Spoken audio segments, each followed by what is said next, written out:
안녕하세요. 필름 메이커어스입니다. 안녕하세요라는 인사가 무색한 요즘입니다. 며칠 사이에 현실에서는 영화보다 더 영화 같은 일들이 벌어지고 있습니다. 근현대사의 한 페이지를 기록할 비상계엄 사태와 그것의 연장선상에서 벌어지는 일련의 과정들이 뉴스와 온갖 미디어를 가득 채우고 있습니다. 이 와중에 평소와는 별반 다를 것 없는 국민들의 일상을 보면 다행이기도 하지만 한편으로는 비현실적으로 느껴지기도 합니다. 마치 한국 영화 속에 등장한 어느 역사적 사건을 바라보는 것 같습니다. 1년 전 개봉한 영화 서울의 봄은 12.12 군사반란의 긴박감을 높은 영화적 완성도로 구현하여 1300만 관객 돌파라는 흥행을 거두기도 했지만 이번 비상계엄 사태로 인해 다시 한번 주목받고 있습니다. OTT 플랫폼 웨이브에서는 서울의 봄의 시청시간이 800% 이상 증가하고 개별 구매도 600% 이상 늘었다고 밝혔습니다. 대중들은 영화 속 생생한 사건의 현장을 다시 한번 경험하며 이번 사태에서 한 발짝 뒤로 물러나 어떤 태도를 견지해야 할지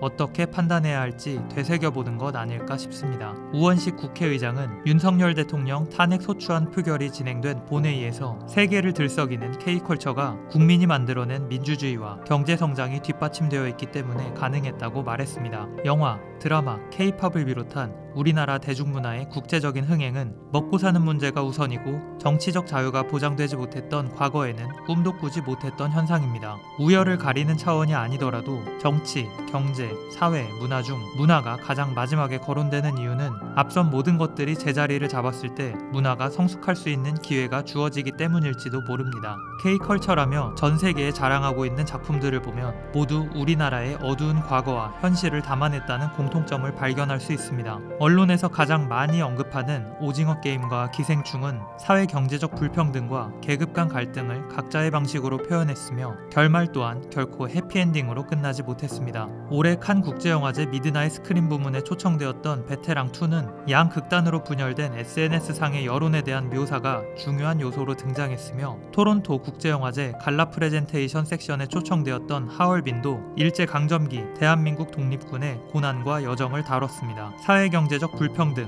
정치 권력의 부패, 역사적 아픔 등 한국 영화, 드라마는 단순한 엔터테인먼트를 넘어서 한국 사회의 다양한 문제점들을 반영하고 사회적 논의를 촉발하는 중요한 매체로 기능하고 있는 것입니다. 대중예술을 포함한 모든 예술적 활동은 다양한 역할이 있지만 그중 부조리, 불평등, 권력 남용 등 사회의 문제들을 들춰내고 비판하고 고발하여 사회를 변화시키는 데 일조하기도 합니다. 예술로 승화된 역사와 현실을 통해 기존의 인식과 가치관에 대해 물음표를 던져보기도 하고 새로운 길을 모색해보기도 합니다. 엄격한 신분사회였던 조선시대에도 글과 그림, 소리, 극으로서 풍자는 존재했고 그중 판소리는 유네스코 세계 무형유산에도 등재되었으며 인류 보편의 문제점에 접근하는 예술이라는 평가를 받고 있습니다. 한국 영화 또한 한국 사회를 반영하고 한국 사회에 영향을 미치기도 하며 동시대 대중들과 호흡하는 대중예술의 한 장르라고 볼 수 있습니다. 이는 한국 영화를 단순히 시장적, 산업적 논리로만 바라봐서는 안 되는 이유이기도 합니다. 이와 같은 맥락에서 이번 사태에 영화인들이 성명을 내고 목소리를 높이는 행위도 영화를 창작하는 행위와 큰 틀에서는 다르지 않다고 볼 수 있습니다. 단지 스크린 아니냐, 바뀌냐의 차이만 있을 뿐 영화인들이 한국 사회와 유기적으로 연결되어 소통하는 방식은 동일하기 때문입니다. 헌법이 보장한 학문과 예술의 자유를 억압하는 블랙리스트 사건 때에도 그리고 일방적인 정책 결정과 예산 삭감에도 한국 영화계는 각자의 위치를 지키는 동시에 부당한 처사에 침묵하지 않았습니다. 이번 성명도 유명 배우와 감독의 이름을 중심으로 보도되었지만 그 뒤에는 수천 명이 넘는 영화인들이 한 목소리로 외치고 있다는 걸 잊지 말아야 할 것입니다. 이제는 K컬처라는 간판을 무조건 자랑만 할 게 아니라 그 안에 담긴 한국 사회의 현실을 마주하고 반성할 필요가 있지 않을까 싶습니다. 저는 다음에 더 유익한 영상으로 찾아오겠습니다. 지금까지 필름 메이커어스였습니다. 감사합니다.